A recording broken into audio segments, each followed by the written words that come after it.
Hello friend, સ્વાગત છે તમારું અમારી નવી રેસિપીમાં। તો આજે આપણે બનાવીશું દાળ પકવાન।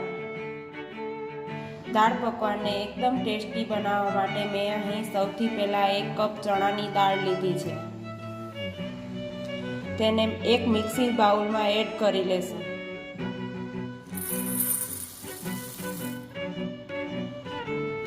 હવે તેમાં 2 કપ પાણી એડ કરીને સારી રીતે ધોઈ લેશું।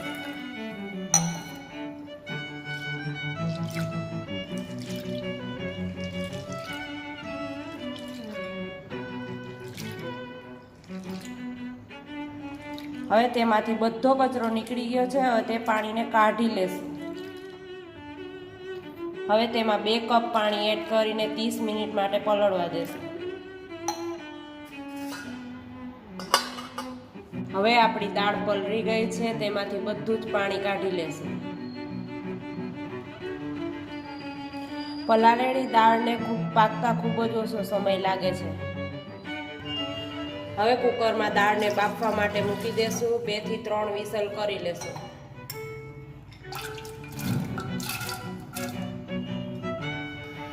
એક ચમચી મીઠું એડ કરી દેશું।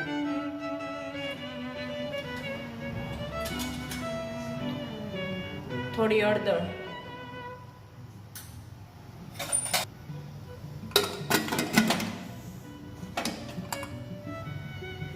દાળ પ્રેશર કુક થાય છે ત્યાં સુધીમાં એકદમ ક્રિસ્પી અને ટેસ્ટી પકવાનનો લોટ બાંધી લઈએ।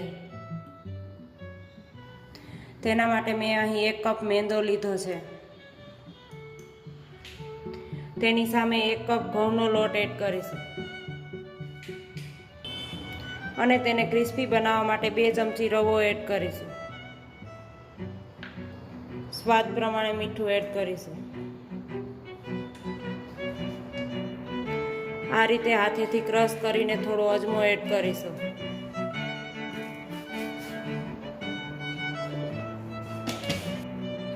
મોણ માટે 1 ચમચી તેલ એડ કરીશું। તેને હાથેથી સારી રીતે મિક્સ કરી લેશું।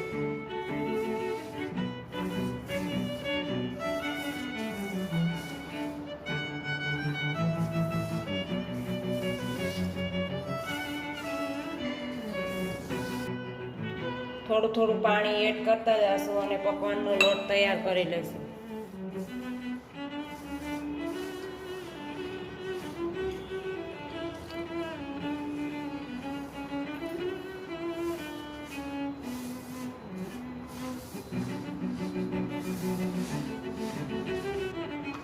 પકવાન પચવામાં થોડા ભારે હોવાથી અજમો જરૂરથી એડ કરવો। તમે જોઈ શકો છો કે પકવાન માટેનો લોટ એકદમ સોફ્ટ બંધાઈ ગયો છે। હવે પકવાનના લોટને ભીના કપડાથી ઢાંકીને 10 મિનિટ માટે રેસ્ટ આપી દઈએ, જેથી લોટમાં રવો એડ કરેલો સારી રીતે ફૂલી જાય। તો 10 મિનિટ થઈ ગઈ છે અને પકવાનનો લોટ એકદમ સેટ થઈ ગયો છે। તેને સારી રીતે મસળી લેશું।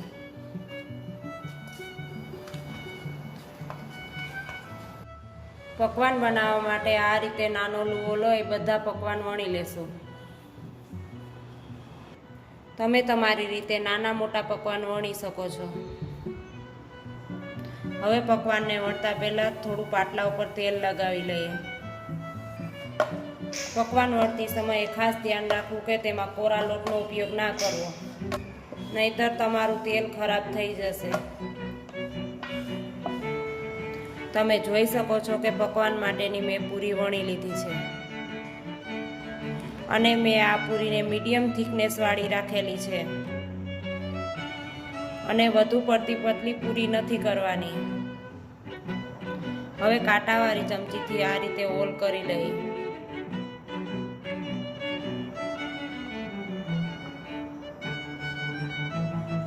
આ સ્ટેપ ખૂબ જ જરૂરી છે। પકવાનની પૂરી એકદમ ફ્લેટ હોય છે, તેમાં બરાબર આ રીતે કાણા નહીં કરીએ તો તે તરતી વખતે ફૂલી જશે। તો તમે જોઈ શકો છો કે પકવાનની પૂરી વણીને એકદમ તૈયાર થઈ ગઈ છે। તો તેને હવે તળવા માટે લઈ લઈએ। તો તેને તળવા માટે મેં અહીં એક કઢાઈમાં તેલ ગરમ કરવા માટે મૂક્યું છે. તો આપણું તેલ ગરમ થયું છે કે નહીં તેને ચેક કરવા માટે એક લોટનો ટુકડો એડ કરીશું. આપણું તેલ ગરમ થઈ ગયું છે અને લોટનો ટુકડો ઉપર આવવા લાગ્યો છે. હવે ગરમ તેલમાં પકવાનની પૂરીને તળવા માટે પૂરીને એડ કરી દઈએ.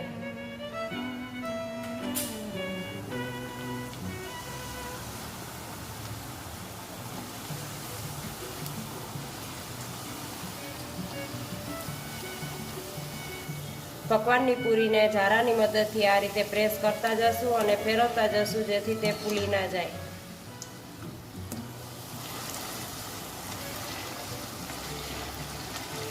તળતી વખતે એ વાતનું ખાસ ધ્યાન રાખવાનું છે કે ગેસની ફ્લેમ મીડિયમ ટુ લો ઉપર જ રાખવાની છે.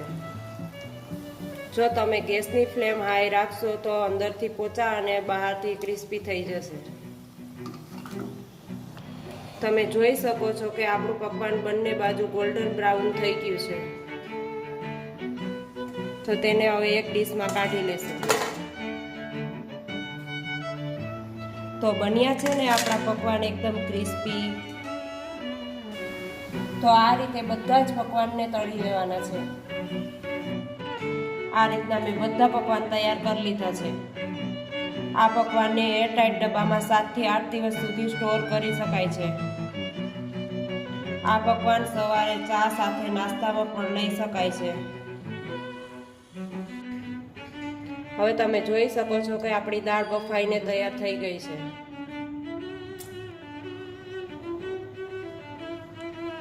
તો આ રીતે દાળનો દાણો દબાવીએ તો એકદમ મેશ થઈ જાય છે. મીન્સ કે આપણી દાળ એકદમ છૂટી છે અને એકદમ પાકી ગઈ છે. તો દાળના વઘાર માટે મેં અહીં એક પેન લીધું છે. તો પેનમાં 1 ચમચી તેલ એડ કરીશું. 1 ચમચી ઘી એડ કરીશું.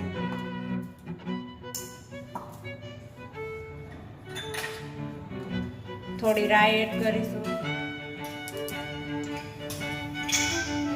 થોડું જીરું એડ કરીશું.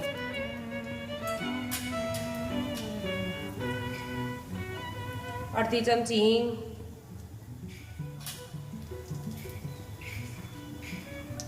થોડા ખડી મસાલા એડ કરીશું. 2 થી 3 લીમડાના પાન.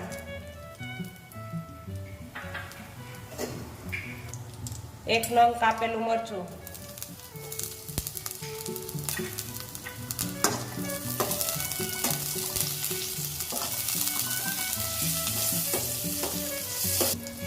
દાળને હંમેશા ઘી અને તેલમાં વઘારવાથી દાળનો ટેસ્ટ એકદમ સરસ આવે છે. હવે તેમાં 1 કપ કાપેલું ટમેટું એડ કરીશું.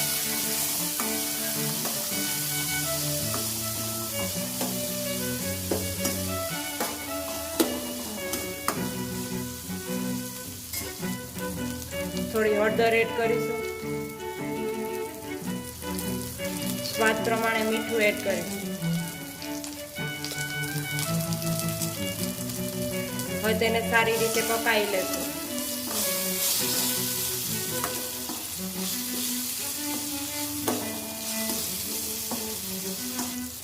એક ચમચી ધાણા જીરું પાવડર. અડધી ચમચી ગરમ મસાલો. હવે તેને સારી રીતે સોતે કરી લેશું. હવે તેને ઢાંકીને 2 મિનિટ માટે પકાવી લેશું. હવે 2 મિનિટ થઈ ગઈ છે. આપણો મસાલો પાકી ગયો છે. હવે તેમાં થોડું મરચું પાવડર એડ કરીશું. તમે તમારી તીખાશ પ્રમાણે ઓછા વધુ કરી શકો છો. આપણો મસાલો સોતે થઈ ગયો છે. હવે તેમાં બાફેલી દાળ એડ કરી દઈશું.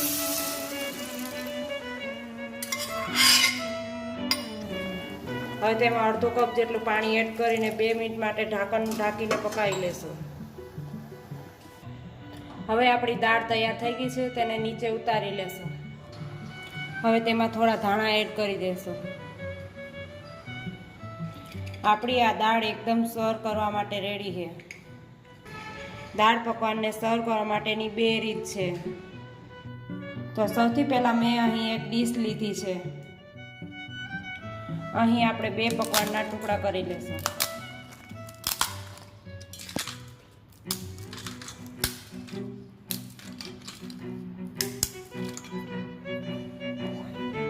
તો સૌથી પહેલાં આપણે દાળ પકવાન ચાટ બનાવશું. તેના ઉપર 1 ચમચા જેટલી ટેસ્ટી દાળ એડ કરી દઈએ.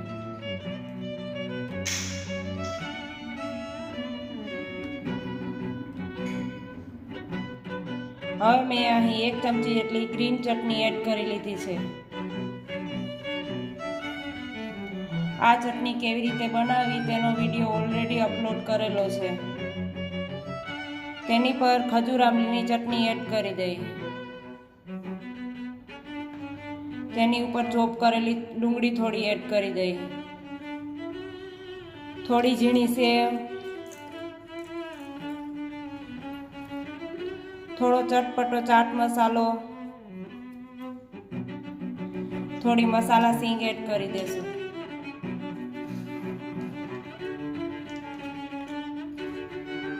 હવે થોડા ધનિયાથી ગાર્નિશ કરી લેશું. તો જોતા જ ખાવાનું મન થઈ જાય તેવી ચટપટી દાળ ચાટ તૈયાર થઈ ગઈ છે. હવે એકદમ ટ્રેડિશનલ સિંધી સ્ટાઇલ દાળ પકવાનની ડીશ તૈયાર કરીશું. તો સૌથી પહેલાં બાઉલમાં ટેસ્ટી 2 ચમચા જેટલી દાળ એડ કરીશું.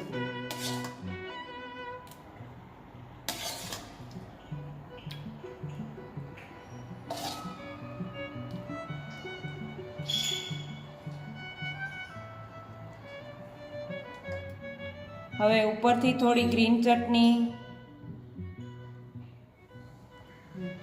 થોડી ખજૂર આંબલીની મીઠી ચટણી, થોડી ઝીણી સમારેલી ડુંગળી, થોડો ચાટ મસાલો અને થોડા કોથમીરના પાનથી ગાર્નિશ કરી લઈએ અને ટેસ્ટી દાળને ક્રિસ્પી પકવાન સાથે સર્વ કરીશું.